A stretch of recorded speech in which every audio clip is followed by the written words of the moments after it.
kita akhiri dengan hamzah berikutnya. Ya sukun atau yang mati. Contoh pertama, fiha kutubun qayyimah. Fiha, ya-nya sempurna bentuknya, ada titiknya, tapi dia tidak berharokat. Nah, lagi-lagi rumusnya gampang cara mengingatnya. Didahulukan harokat kasroh. Nah, ini ya-nya sama dengan ini, Pak. Sama-sama nggak ada titiknya. Oleh karenanya cara mengetahui apakah ini ya atau alif, maka dilihat harokat sebelumnya. Kalau dia kasroh berarti ini huruf ya. Kalau dia di awalnya harokat fathah berarti ini huruf alif. Fi syai'. Kalau berhentinya syai'. Itu Pak ya. Fi syai'. Nah, yang dua harokat ini dia bisa berubah menjadi 4 sampai 6. Kapan? Kalau huruf akhir atau huruf akhir ini diberikan sukun atau dibaca sukun. As-shalah dimatikan. Tapi kalau dia dibaca berubah jadi 2 harokat. As-sholata. Gitu ya Pak. Sama dengan Birabbin nas, huruf na-nya dibaca panjang, penyebabnya apa? Alif. Birabbin nasi, berapa harokat? 2. Birabbin nas, berapa harokat? 4 sampai 6. Ya. Jadi bisa dia berubah menjadi 4 sampai 6 kalau huruf akhirnya di sukun atau di waqaf. Nah, ini contoh yang tanda seperti ini. Wal ummiyina. Yina. Kenapa saya bilang ini bagian dari huruf ya? Karena penyebabnya sama dia. Setiap ada tanda seperti ini pasti didahulukan kasroh.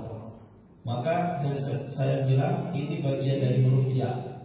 Ummiyina. Ummiyina. Ini contoh-contoh dari awal sampai slide ini saya ambil dari mushaf Madinah. Kenapa saya ambil dari mushaf Madinah bukan dari mushaf Indonesia atau cetakan-cetakan Beirut dan lain-lain? Karena mushaf Madinah udah menjadi patokan mushaf internasional ya, dan ini sering sekali dilombakan ya. Lomba juara 1 internasional, lomba hafalan Quran di Turki tingkat internasional, pasti mushaf Madinah ya. Karena mushaf Madinah itu pojok dan letak kalimat-kalimatnya sama. Halaman sekian, baris sekian, pasti letaknya sama. Di posisi kanan, posisi kiri, tengah, bawah. Makanya saya ambil contoh dari mushaf Madinah. Kalau saya ambil contoh dari mushaf non Madinah, khawatir nanti begitu pakai Quran di Madinah atau di umrah di Mekah itu bingung Pak. Gimana cara bacanya? Kemudian domah terbalik. Contoh huruf dipanjangkan 2 harokat karena domah terbalik. Fa'anta lahu tasadda. Lagi-lagi cukup diayunkan. Lahu tasadda. Lahu. Kadang orang memanjangkan bunyi huruf itu kepalanya ikut Pak. Fa'anta lahu tasadda. Tanpa ngikut juga bisa. Fa'anta lahu tasadda.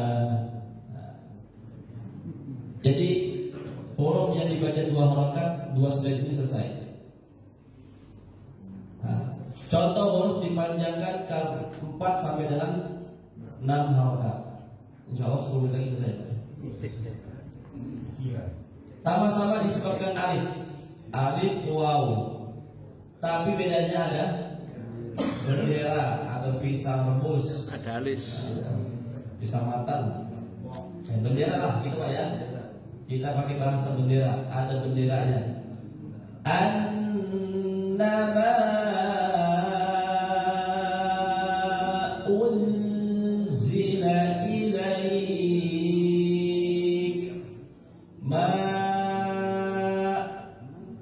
Kenapa ini dibaca panjang? Karena ada huruf ma berubah alif. Kemudian kenapa panjangnya lebih dari 2 harokat? Karena ada bendera. Begitu Pak, cara membedakannya. Ini pasti ingat insya Allah seumur hidup. Ya, tanpa dihafal. Jadi Bapak nggak perlu tahu ini namanya. Ini punya nama di Pak sebetulnya. Huruf ma bertemu alif atau hamzah di beda kalimat, dia punya nama. Ya. Cuman namanya saya kagak pakai, apa namanya? Saya nggak tulis di sini. Khawatir membingungkan. Bagi yang sudah tahu, alhamdulillah. Nah, ini yang kita sebut dengan mad jaiz munfasil, mad wajib muttasil.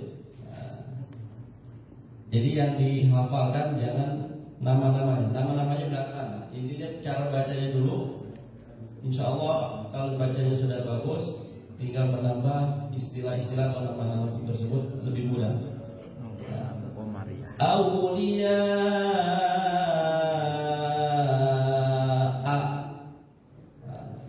Aulia panjang 4 sampai 6 harokat disebabkan alif berbendera. Sama ini. Contoh berikutnya waw berbendera. Su'ul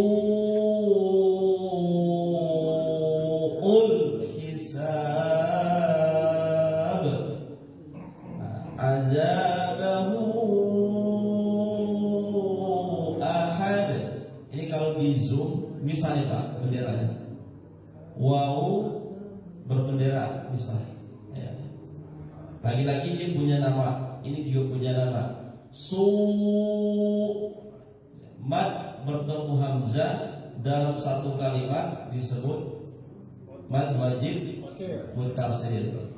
Huruf mad bertemu huruf mad berbendera di atas huruf ha, maka disebut mad bukan. Nah, ini identiknya disebut mad silah tawilah. Ada baru matsilah tawilah. Ya. Tawilah. Kalau nggak ada benderanya bisa disebut dengan matsilah qasir. Pak Ustadz, kelihatannya cirinya itu kalau saya perhatikan, saya baca itu kalau sehabis bendera itu mesti belakangnya kalau nggak ain alif Pak Ustadz. Kelihatannya gitu Pak Ustadz ya. Bukan ain ini, hamzah. Hamzah, ya maaf, hamzah atau alif kelihatannya gitu ya. Setiap habis panjang itu ya. Iya benar. Kelihatannya gitu ya.